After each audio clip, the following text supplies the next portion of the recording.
अब बहुत सारे लोग बात कर रहे हैं आजकल टैरिफ के बारे में, टैरिफ आएगा तो क्या होगा, टैरिफ आएगा तो ये होगा, देश की अर्थव्यवस्था खराब हो जाएगी। मैं आपको बहुत संक्षेप में बताना चाहते हैं कि देखिए, टैरिफ जो अभी अनाउंस हो चुका है, जो जो जो आप मीडिया में देख रहे हैं कि यूएस ने टैरिफ के बारे में ये बात की, वो बात की। भारत एक ऐसा देश है, भारत एक ऐसा देश है जिसको टैरिफ से सबसे कम इम्पैक्ट होना। उसकी वजह क्या है कि आज जो जो लोकल कंजम्पशन है, आप जीडीपी जो जो नंबर्स आते हैं उस पर जो कंट्रीब्यूशन जो है वो जो डोमेस्टिक कंजम्पशन का लगभग 57-58% है। अगर जिस तरह के मेजर्स जो हम ले रहे हैं, जैसे जीएसटी में आदरणीय प्रधानमंत्री जी ने एक बार कहा कि रैशनलाइजेशन लाएंगे दिवाली से पहले, अगर वो हुआ और जिस तरह से इंटरेस्ट रेट कट किया हमने, जिस तरह से रेट कट किया और जिस तरह से हमने इनकम टैक्स में कट किया, सब मिला दे अगर, तो लगभग 100 बेसिस पॉइंट का जो है स्टिमुलस मिल जाता है जीडीपी में।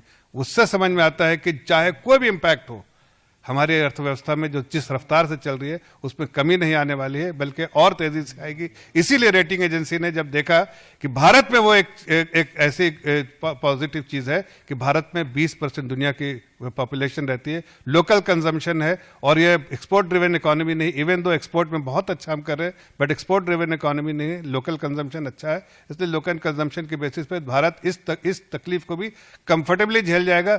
अब दुनिया के बाकी कंट्री को देखिए, जैसे इंडोनेशिया है, जैसे आप मलेशिया है, जैसे और भी बहुत सारे, सिंगापुर, ऐसे बहुत सारे कंट्री जो एक्सपोर्ट पर निर्भर है, उनको तकलीफ होगी। उनके लिए अगर 20% भी अगर उनको टैरिफ लगता है 25%, तो उनकी अर्थव्यवस्था ठप हो जाएगी। लेकिन हमारी अर्थव्यवस्था को कोई उतना फर्क नहीं पड़ने वाला, इसलिए कि हमने बहुत पॉलिसी मेजर से लेके हम अपनी अर्थव्यवस्था को कंटेन कर सकते हैं। लेकिन राहुल गांधी को ये बात समझ में नहीं है, इसलिए जब वो चीख चीख के कहते हैं अर्थव्यवस्थाओं के बारे में, तो उनको समझ में आना चाहिए कि देश की अर्थव्यवस्था अच्छी है। हाँ, उनके लिए डूम्सडे आ रहा है, इसलिए कि उनकी राजनीति नहीं चल पा रही है।